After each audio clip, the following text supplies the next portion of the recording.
আমরা বিচার ব্যবস্থাকে সম্মান করি, কিন্তু যেভাবে 2021 সাল থেকে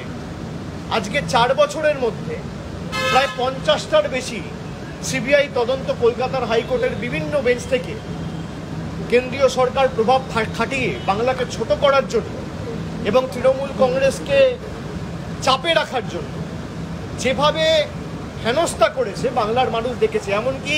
গত বছর এই সময় আরজি কর নিয়ে যেভাবে রাজ্য সরকারকে আক্রমণ করা হয়েছে,